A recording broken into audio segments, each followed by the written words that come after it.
Hi, everybody. I am Debbie, and I'm here at the Dayton Liederkranz Turner. I have a friend of mine that I'm going to bring on screen here in just a minute. Her name is Shawn, and she has some really cool vintage Christmas ornaments from Germany and Austria that we're going to talk about today. Hi, Shawn. Hi, Debbie. How are you? Good. How are you doing today? Doing great. Happy to be here. Good. Thank you. So I'm going to do a couple little fun facts first about German Christmas tree ornaments. So I'm going to go ahead and do that real quick, and then we'll get into the wonderful ornaments that you have.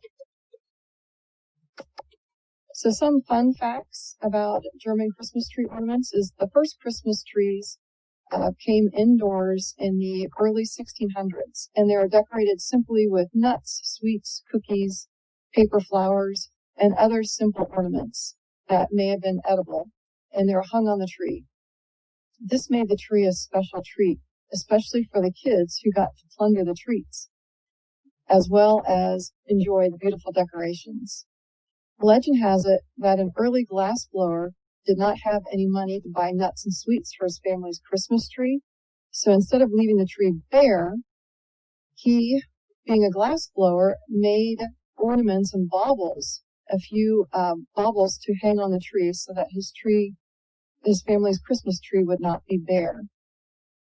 Other sources say that a drought in the mid-1800s made fruits and nuts scarce and very expensive, and glass blowers who had been blowing marbles, bottles, and even small glass toys for years started blowing fruit and nut-shaped ornaments to make up for the missing ornaments for the Christmas trees. In the early 1820s, Hans Greine, a descendant of Hans Greine, who established the first glass works in Loscha, Germany. Sorry, my German isn't very good, so I'm kind of stumbling through these a little bit. Along with a Christoph Müller, began producing glass ornaments in the shapes of fruits and nuts. The process combined blown glass with special molds. They added mercury or silver nitrate with some sugar water inside the glass to give them a beautiful silvery sheen. Germany was the primary producer of hand-blown glass ornaments until the 1920s, when Japan and Czechoslovakia began making and exporting their own glass ornaments. Prince Albert, who was a native of Germany, brought these ornaments with him to England when he married Queen Victoria. And in 1846, when a photo of the royal Christmas tree was published in a London newspaper, the popularity of the glass ornaments spread. In the 1880s, F.W. Woolworth discovered these magical decorations and began selling them in America. And rumor has it that we can also blame Mr. Woolworth for spreading the story of the German pickle ornament. He came up with a legend. Legend has it that he came up with this legend as a way of moving the unwanted pickle ornament at his 5 and dimes. During World War II, following occupation, many of the old family molds, which had been passed down for generations, were destroyed. Fortunately, descendants of the Müller family were able to save some and smuggle them to safety. Currently, there are around 20 glass flotas, or glass blowing companies, in Loscha in Germany. So that's a cool fun fact. The ornaments are still created in the same old way, with blown into molds and hand painted or dipped. These are also known as kugels. They're generally lined inside with silver. The outside colors could be a red, cobalt, blue, green, silver, gold, or amethyst. There's a hole at the top of each of the ornament, which is concealed by a brass cap. Caps may or may not have had an embossed design, and caps are fastened to the ornament with a piece of wire with spread out legs and circular hanging loops are usually fastened to the wire on the cap. Yes. You said Shawn, you have a set of those. I have a set of 3 that I have here. They are a pale green, and they've got some patina inside of them where you can tell that some of the interior has worn away. You can see that they are the original Kugels because reproductions do not have this flat cap.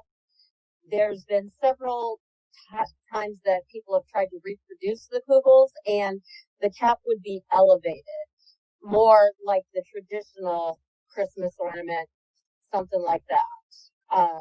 But these, I picked them up at an estate auction. I had no idea what they were, and I just thought they were beautiful. I love all things vintage, especially vintage Christmas ornaments. Yes. And you also have. That was, I think, a nut one. Like Yes. a nut and berry one. I've got several of those.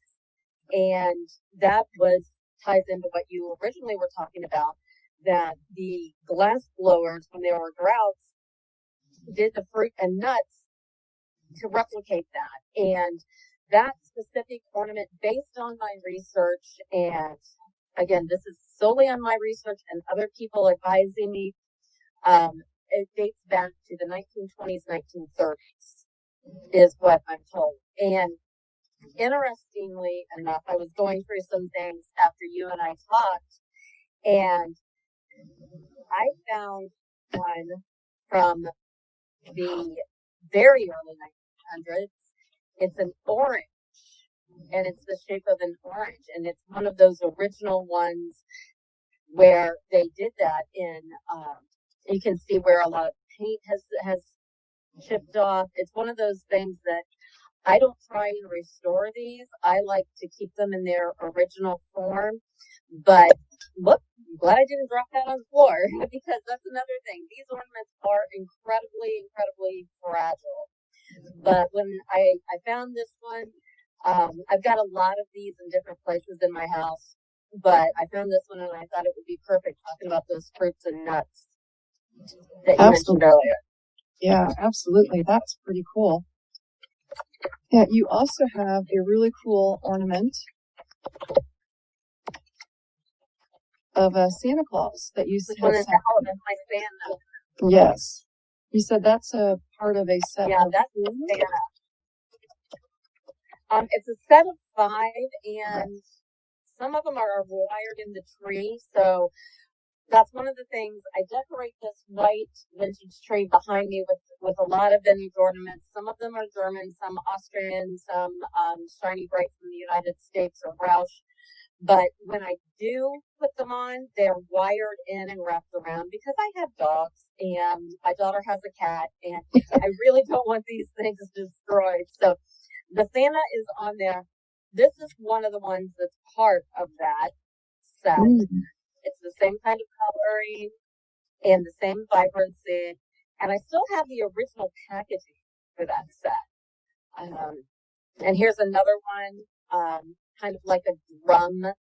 There was a time when ornaments, there were different themes, and you can track that throughout the history. There was a time that for some reason bells became incredibly popular. The other 2 that I have that aren't wired in currently, that I could show you and your viewers about, that were part of that set with that Santa. There are so many different ones and different styles that it's amazing. And that's why I enjoy collecting them so much. You also have these birds that clip into the tree, that are clipped. They're not actually hanging, but they're clipped. And those are easier to take on and off. And they have these bamboo tails that are part of it. And each one of them is very unique. I've got a set of 5, also as part of their original packaging. And it's really, really beautiful because that brings in the nature aspect of it that they started with those fruits and nuts and berries, and animals and nature were part of it. The Germans were also very famous for not just the clip-on birds, but for different feather birds as well. Here's another one that I found, and you can see around him, he's an owl, and he is made with natural feathers, glass eyes, and it's got a little bitty metallic clip that would also clip on and be wired into a tree. Wow. So that's something else. Trying to see if I can find another one that I wanted to show your viewers. There, many of us are familiar with like the little bottle brush trees. Yeah, they call them a bottle brush because that's what they look like. Looks like cleaning in a bottle. And there are hundreds and thousands of different types of those. But there was a specific ornament style from Germany, and I thought I set one of them out. I'm trying to find it here. That, here it is. It has, I don't know how well you can see that, but it's got a silver bottle brush tree down inside of the ornament. Oh, wow. And that was something that was done pre-World War II by the German manufacturers. You can see a lot of the hand painting on it, and just that little silver tree in there is something that was very unique to German ornaments based upon the archivists and people that I've spoken with. Wow, I have no idea how a glass blower would be able to do that. I don't know. It's kind of like the people who grow the pear in the liquor bottle. I mean, they do it somehow. These artists are just absolutely amazing. The things that they do with these. Like another one, you'll see I've got ribbons on some of these because some of them I like to tie up from chandeliers as a way of displaying them. And you can hear it's a bell, and it's got a little clapper in there. And this is also a German origin ornament, and have quite a few. This one is probably about 3 inches tall. Most of the ones that I have are closer to an inch and a half tall that have the clappers. And it's got some beautiful, beautiful hand painting and hand etching on it. A lot of it's worn away, but I think that adds to its charm. Absolutely. Yeah, you also have some ornaments. My coffee pot. Yes. Let me see.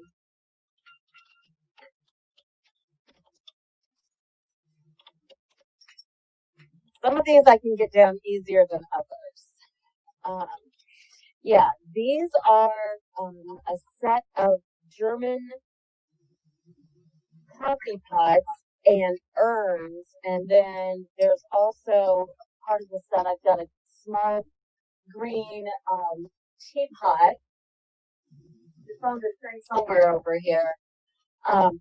But yeah, these were feather painted, is what they called it. And these are also mercury glass, and they've got, you can't really tell here, but it's got a fine sheen of something called mica on it. And that's the type of silica that was used to make ornaments like glitter and shine before glitter was invented. Yeah, because in some of the texture of the mica can also, what I read, can help identify the age of the actual ornament.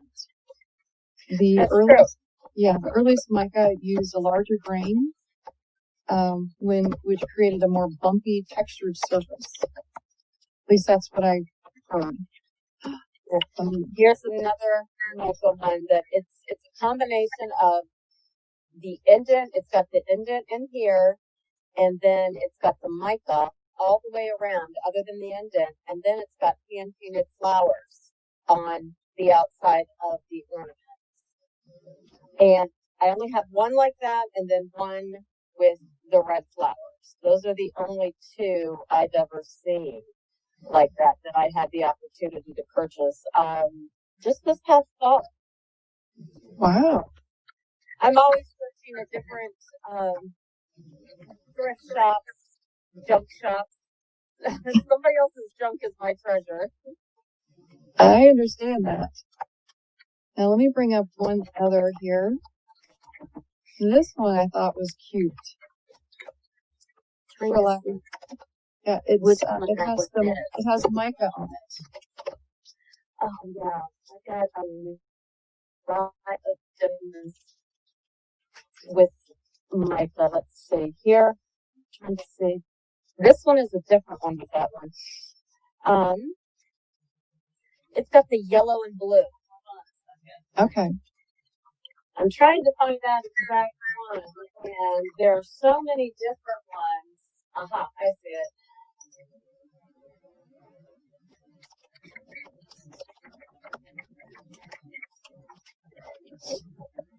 Here we go. Yes.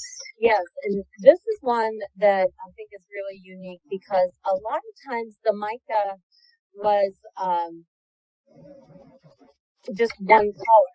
This is where they started experimenting more, and you've got the dye mica on it as well. So that's a different edge to it. And they call this a teardrop shape because of how it's got that rounded edge on the bottom, and it's got several different layers and depths to it. Mica is, you made it look like there was snow coming down. I don't know how well you can see that, but there's snow going around below. Yeah. And here's another that is just kind of a nice little mica pattern. Yeah, that's nice because it's with the mica on the top and the bottom, and then the blue in the center with the pattern. And it's got the mica pattern on both. And then there's just this tiny, tiny thread of mica at the very, very bottom here. It's difficult to see, but you can see it on different ones. Like here's, for example, is a golden one, and it's got the mica on the top here with the different dots and kind of like snowflakes. And then as it goes all the way around in circles in 4 different layers of the mica, almost like a little wave on top, and then the lines throughout. One of the things that I wanted to show you was, we all know that the war created a great problem with different things, but as West Germany, I'm not as familiar with East Germany, but West Germany continued to become a just amazing manufacturer of these beautiful mercury glass ornaments. And this is one that is mid-century modern. And mid-century modern is the late 40s, 50s, into the 60s, and it's what they called the atomic era, that anything that looked like atoms or anything exploding, anything sci-fi, those are things from the atomic era that people started manufacturing because that was all the rage. That's what people wanted. And you saw a lot of that coming out of West German manufacturers. Okay. You also have a set of snowmen. Yeah. Now these I don't know a lot about. They came in a box. Here they are. These are the snowmen. They're only about an inch tall, and they're decorated. They have this little base. Now, not all of them have the base. I think 4 of my 6 do. 2 have the base broken off. And they came with these about inch high ornaments that are obviously very tiny and very well worn. And they came out of an estate sale. And here's another ornament from that set. And not too high there. Have fun editing this. They came out of a set, and I've been trying to research them. All I was able to find is that they were of German manufacturer and that they had some mica on them. Now, just yesterday, I found I posted it on a site trying to get some more information, and I've had a couple people tell me that this entire set is from the early 1900s because the trees were much smaller. They had what they called feather trees, and those were mostly tabletop trees. So the ornaments were smaller, and whether or not this person is correct on the origin of the and date of these, I'm still looking for more information, and maybe one of your viewers has some information about it out there. Maybe one of those remembers the stories from their grandparents or great-grandparents that they can help us out with. Yeah, that would be great. I would love to hear back from anybody that would be watching this video if they have any input on additional origins of some of the ornaments. Because, like I said before, I will give this caveat that what I find may not necessarily be what someone else remembers, or I'm basing my information on what I can see from the markings. Some of the markings I can see that say Germany or West Germany, but a lot of these, they do not have markings on the top, or, for example, a lot of times the original cap is missing and has been replaced at one time or another. And that's where the marking or manufacturer was usually found. Oh, yep, that would make it more difficult if there's no cap left on it.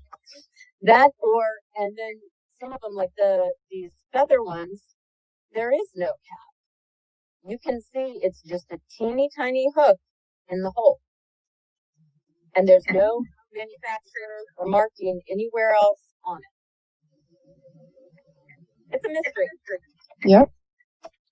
Well, again, hopefully some of the people that will be watching the video will be able to help shed some light on this. That would be great. That would be great. I'd love to hear more about it. If people have stories that they would like to share. There are several different vintage collectors sites out there, and that's where I get most of my information. And I don't know if you wanted to talk about the one that I actually just bought yesterday. And I had never seen anyone like this before. Up here is the top. It's got a mercury glass ball in the center, and then very small mercury glass balls around the side. And it's fitted together with glass tubed beads.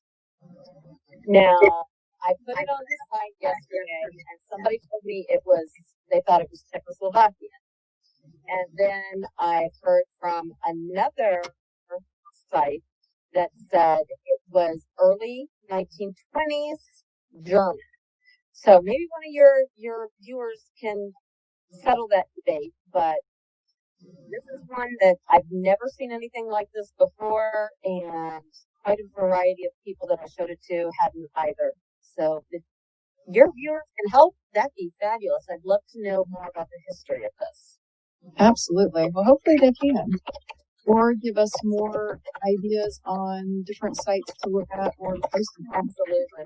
I think that's pretty good. That's a fantastic showing of just a few of the ornaments that you have. If you want to show just a picture of a few more. Now, not all of these are German. A lot of these are Shiny Bright manufacturer, which is when the United States got into manufacturing different ornaments. And some of them are by Roush, which is also a United States manufacturer. But the largest collection that I have is from Germany and West Germany. My mother's family was German, and that's how I got my start. Here's another set of 4 bells, and you might think they're modern, in their look and how well they are preserved, but they're actually from the 50s from West Germany. And I display a lot of mine in different jars and from chandeliers, just because I like to keep them intact as much as possible and like to have them around for years to come. And there are my kugels and all kinds of different Santas, and then the tree. And there's your Santa friend right up there. Yes. That's another basket with fruits in it that are part of it. There's more birds and elves. And here's another one of the little bottle brush ornaments. Those are, anytime I find those are pretty bad, which shows the age. And there's more Santas. And it's just fun for me to go and find different things. Like this one is stenciled. Stenciling is something that they got into more in the 30s, 40s, and into the 50s. Of stenciling different winter scenes on things.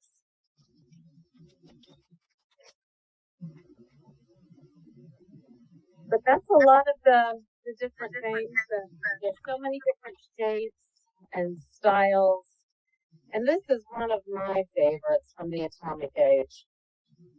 Supposedly that's supposed to be a spaceship.